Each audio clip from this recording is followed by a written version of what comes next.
श्री स्वामी समर्थ. जय जय स्वामी समर्थ. स्वामींचं नाव घेऊन आजच्या ह्या नवीन व्हिडिओला सुरुवात करते. हिंदू धर्मात चतुर्थी तिथीला श्री गणेशाची आराधना करणे आणि त्यांचे आशीर्वाद घेण्यासाठी सर्वोत्तम मानले जाते. गणाधिप संकष्टी चतुर्थीचे व्रत केल्याने मनुष्याला शुभ फळ प्राप्त होतं. यासोबतच संकष्टी चतुर्थीच्या दिवशी पूजा केल्याने सर्व वाईट गोष्टी दूर होतात आणि सर्व बाधा नष्ट होतात. कार्तिक महिन्यातील कृष्ण पक्षातील चतुर्थी तिथी 18 नोव्हेंबरला संध्याकाळी 6:55 सुरू होईल, जी दुसऱ्या दिवशी म्हणजेच 19 नोव्हेंबरला संध्याकाळी 5:28 समाप्त होईल. आणि उदय तिथीनुसार 18 नोव्हेंबरला गणाधिप संकष्टी चतुर्थीचे व्रत हे पाळले जाणार आहे.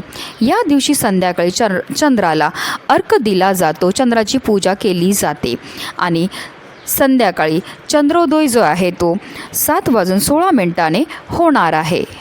नारद पुराणानुसार संकष्टी चतुर्थीच्या दिवशी संपूर्ण दिवस उपवास करावा. संकष्टी चतुर्थीच्या दिवशी घरामध्ये पूजा केल्याने नकारात्मक प्रभाव दूर होतात. एवढंच नाही तर पूजेने घरात सुख शांती येते, घरातील सर्व अडचणी दूर होतात, भक्तांच्या सर्व मनोकामनासुद्धा पूर्ण होतात. आणि म्हणूनच आपल्याला संकष्टी चतुर्थीच्या दिवशी पूजा तर करायची, सेवा तर करायची, पण त्याचबरोबर काही प्रभावी उपायसुद्धा करायचे आहेत.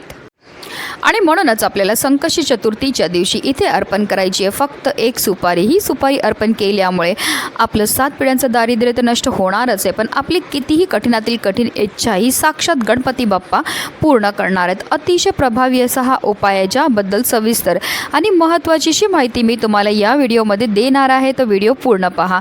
आणि जर तुम्ही माझ्या चॅनलवर नवीन असतील तर चॅनलला सबस्क्राईब करा आणि शेजारी बेल आयकनसुद्धा प्रेस करा, जेणेकरून तुम्हाला माझ्या नवनवीन व्हिडिओचं नोटिफिकेशन हे मिळत राहील आणि तुम्ही एक पण व्हिडिओ मिस करणार नाही. आणि कमेंटमध्ये गणपती बाप्पा मोरया लिहायला अजिबात विसरू नका.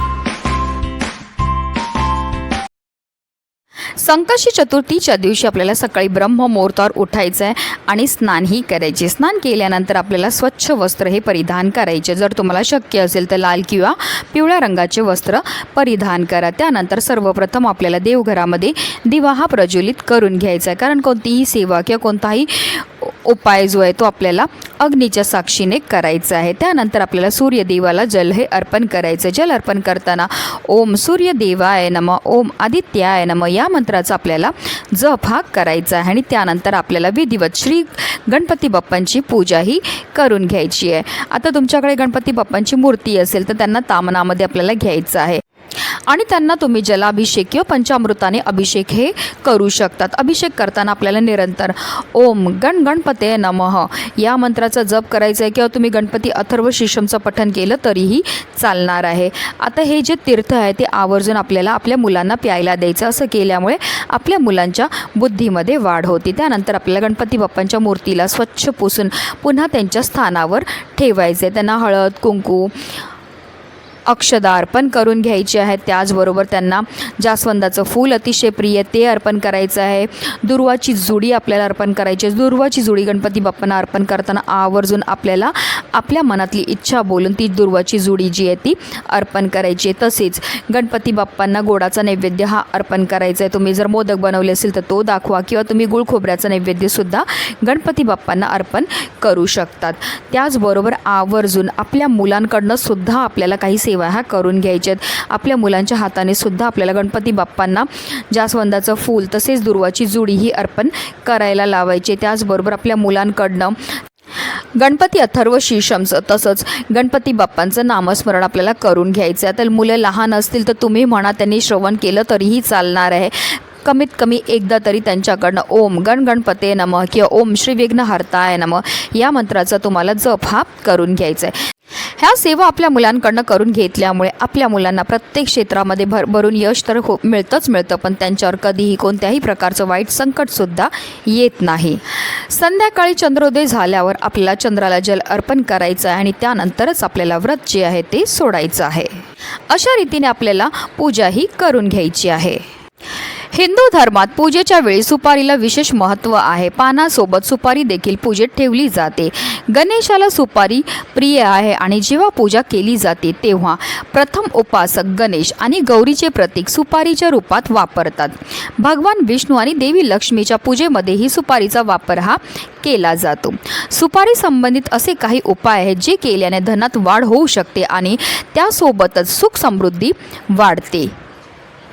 तसेच हे उपाय केल्यामुळे आपल्या व्यवसायामध्ये आणि करिअरमध्ये सुद्धा आपल्याला यश हे मिळू शकतं.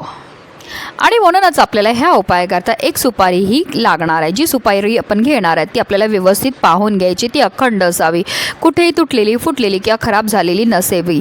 तसेच पहिला पूजेमध्ये वापरलेली सुपारीसुद्धा आपल्याला ह्या उपायामध्ये वापरता येणार नाही. हा उपायाकरता आपल्याला नवीनच सुपारी ही घ्यायची आहे.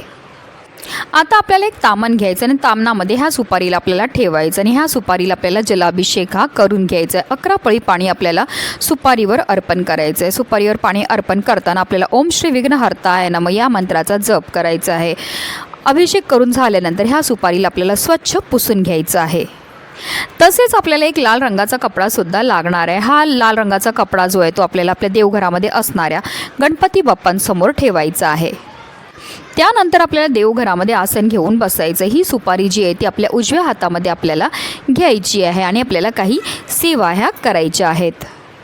आपल्याला एक माळ गणपती बाप्पांचं नामस्मरण हे करायचं. जसं की तुम्हाला ओम श्री विघ्नहर्ताय नमः किंवा ओम गणपते नमः या मंत्राचा आपल्याला 108 वेळा जप हा करायचा आहे. त्याचबरोबर आपल्याला 11 वेळा गणपती अथर्व शीर्षमचं पठणसुद्धा करायचं आहे. 11 वेळा गणपती अथर्व शीर्षमचं पठण करून झाल्यानंतर आपल्याला 1 वेळा फलश्रुतीचं पठणसुद्धा करायचं आहे. फलश्रुतीचं पठण केल्यामुळे आपल्याला केलेल्या उपायाचं, केलेल्या सेवेचं त्वरित फळ हे प्राप्त होत असतं. ह्या दोन्हीही अतिशय उच्च कोटीच्या सेवा आहेत. ह्या सेवा केल्यामुळे आपल्यावर फारच लवकर गणपती बाप्पा प्रसन्न होतात. आणि आपण ही सुपारी आपल्या उजव्या हातामध्ये घेऊन ही सुपारीवर सेवा केलेली आहे. त्यामुळे ही सुपारी जी आहे ती अभिमंत्रित होते आणि अशी ही अभिमंत्रित झालेली सुपारी आपण जो कपडा लाल रंगाचा गणपती बाप्पांसमोर ठेवला आहे त्यावर ठेवायची आहे. आता ह्या सुपारीला आपल्याला एक चंदनाचा टिळा हा लावून घ्यायचा आहे आणि त्यानंतर थोड्याशा अक्षदा अर्पण करायच्या आहेत आणि त्या लाल रंगाच्या कपड्यामध्ये आपल्याला ह्या सुपारीला बांधून घ्यायचं आणि त्याची एक पोटली ही तयार करायची आहे. आणि ही पोटली जी आहे ती संपूर्ण दिवसभर आपल्याला गणपती बाप्पांजवळच ठेवायची आहे. संध्याकाळी पुन्हा एकदा आपल्याला देवघरामध्ये देवपूजा ही करून घ्यायची. गणपती बाप्पांची विधिवत पूजा करून घ्यायची. हात जोडून मनोभावे गणपती बाप्पांना आपल्या आयुष्यामध्ये असणारे जे दुःख आहेत, संकट आहेत, विघ्न आहेत, दोष आहेत ते दूर करण्याकरता मनोभावे प्रार्थना ही करायची आहे. देवपूजा करून झाल्यानंतर आपल्याला ही जी पोटली आहे ती तिकडनं उचलायची. आता ही पोटली एक तर तुम्ही तुमच्या पाकिटामध्ये ठेवू शकतात किंवा तुमच्या घरामध्ये जिथे तुम्ही धन ठेवता, तुमची तिजोरी असेल किंवा कपाट असेल त्यामध्ये आपल्याला ठेवायची आहे. अशी ही अभिमंत्रित केलेली सुपारी आपल्या पाकिटामध्ये किंवा तिजोरीमध्ये ठेवल्यामुळे आपल्या घराकडे माता लक्ष्मी ही आकर्षित होते. आपल्या घरामध्ये धन येण्याचे अनेक मार्ग हे मोकळे होतात, ज्यामुळे आपलं 7 पिढ्यांचं दारिद्र्य नष्ट होऊन आपल्या संपूर्ण कुटुंबाची भरभरून अशी प्रगती होणार आहे. म्हणूनच व्हिडिओ जास्तीत जास्त लोकांपर्यंत शेअर करा, जेणेकरून प्रत्येकाच्या आयुष्याचं कल्याण हो हीच मनामध्ये इच्छा. श्री स्वामी समर्थ. जय जय स्वामी समर्थ.